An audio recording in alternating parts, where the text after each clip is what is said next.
DK ಸಂಪುಟದ 19 ಸಚಿವರ ಪ್ರಮಾಣ ವಚನ. ಕೊನೆ ಕ್ಷಣದಲ್ಲಿ 2 ಬಾರಿ ಪಟ್ಟಿ ಬದಲಾವಣೆ.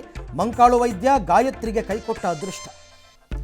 ಸಚಿವ ಸ್ಥಾನ ಕೈತಪ್ಪಿದ್ದಕ್ಕೆ ಸಿಡಿದೆದ್ದ ಆಕಾಂಕ್ಷಿಗಳು. ಮಂತ್ರಿ ಆಗದ್ದಕ್ಕೆ ಇಂಡಿ ಶಾಸಕ ರಾಜೀನಾಮೆ. ನಾಳೆ ಬೇಳೂರು ಗೋಪಾಲಕೃಷ್ಣ ರಿಸೈನ್. ಸಚಿವ ಸ್ಥಾನ ವಂಚಿತ ನಾಯಕರ ಆಕ್ರೋಶ. ಪ್ರಿಯಾಕೃಷ್ಣ ಬೆಂಬಲಿಗರಿಂದ ಸಿಎಂಗೆ ಮುತ್ತಿಗೆ ಯತ್ನ.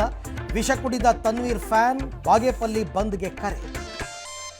ಸಿಂಪಲ್ ಶಾಸಕ ಬಸವಂತಪ್ಪಗೆ ಒಲಿದ ಅದೃಷ್ಟ. ಅಜಯ್ ಸಿಂಗ್ ರಿಜ್ವಾನ್ಗೂ ಬಿಗ್ ಗಿಫ್ಟ್. ಹರಿಪ್ರಸಾದ್ಗೆ ಅತೃಪ್ತಿ ಶಮನ ಹೊಣೆಗಾರಿಕೆ. ಸಿದ್ದು ಸಂಪುಟದ 10 ನಾಯಕರಿಗೆ ಕೊಕ್. ಜಿಎಸ್ ಪಾಟೀಲ್ಗೆ ಸ್ಪೀಕರ್ ಜವಾಬ್ದಾರಿ. ಸಲೀಂ ಅಹಮದ್ಗೆ ಪರಿಷತ್ ಸಭಾಪತಿ ಸ್ಥಾನ. ಕೆಆರ್ಎಸ್ನಲ್ಲಿ 102 ಅಡಿ ಭರ್ತಿ. ವಯನಾಡು ಮಳೆಯಿಂದ ಕಬಿನಿಗೆ ಮತ್ತಷ್ಟು ನೀರು. ಮಲೆನಾಡು ಬೆಳಗಾವಿ ಭಾಗದಲ್ಲಿ ಮುಂದುವರೆದ ಮಳೆಯಾರ್ಭಟ.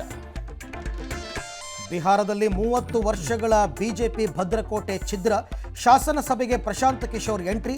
11ನೇ ದಿನವೂ ನಡೆಯದ ಸಂಸತ್ ಕಲಾಪ. ಬ್ರಿಜ್ಭೂಷಣ್ಗೆ ಬೇಲ್. ಕುಸ್ತಿಪಟುಗಳ ಆಕ್ರೋಶ. ಮೋದಿ ಡಿಗ್ರಿ ಪ್ರಶ್ನಿಸಿದ ಸಿಜೆಪಿ ಮತ್ತೆ ಪ್ರತಿಭಟನೆ. ಎಚ್ಚರಿಕೆ. ಕಂಗನಾಗೆ ರಮ್ಯಾ ಪಂಚ್.